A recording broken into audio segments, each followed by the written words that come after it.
Happy Sabbath and good afternoon. Welcome to another episode in the series Thoughts on the Sermon. Today I have with me Pastor Cottrell. He's one of the directors of the Jamaica Union of Seventh-day Adventists, and he will be sharing with us his thoughts on the sermon preached today. So Pastor, what are your thoughts on the sermon? I think the sermon was quite engaging. It was inspiring, and it was also educating. And I think that the message came across quite forcefully.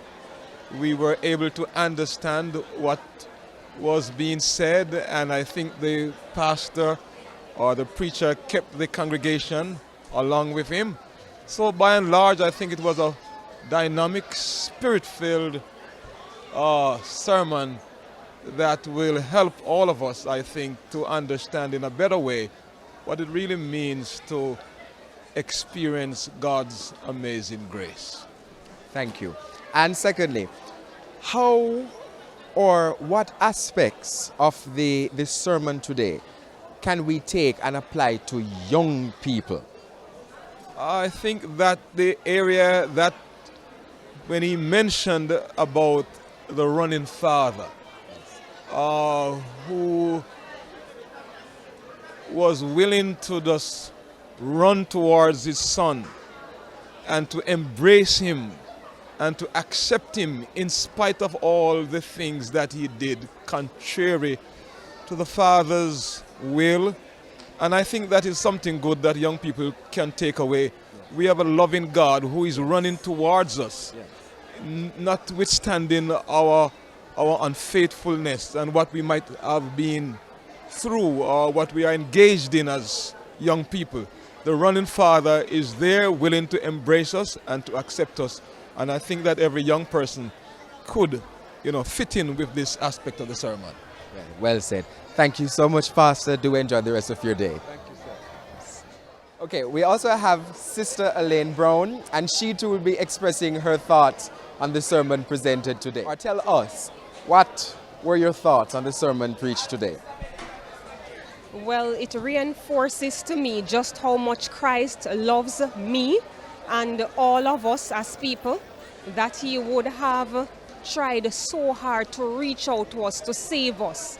The story that was used of the prodigal's father running to meet him when he decided to return to him. It just goes to show that regardless of how far we have fallen, God is always willing to welcome us back with open arms. Amen. Amen. So, how applicable is this sermon to young people? Well, I think as young persons, what we should take away from this is that sometimes mistakes happen. There are things that we do that we may not be proud of, but it doesn't mean that we throw our hands up and we give up, walk away from God. No. Instead, it is a call for us to return to him. Each time the sinner picks himself up or goes down on his knees rather and asks God for forgiveness one more time. And of course, God is willing to forgive and save. Amen. Amen. So there is hope. Thank you so much for tuning in, and do continue to have a wonderful day. God bless. This program was brought to you by the Maypen Seventh-day Adventist Church. You may find more at Maypen SDA at youtube.com or by following us on Facebook at Maypen SDA Church. Please don't forget to like, share, and subscribe. Thank you.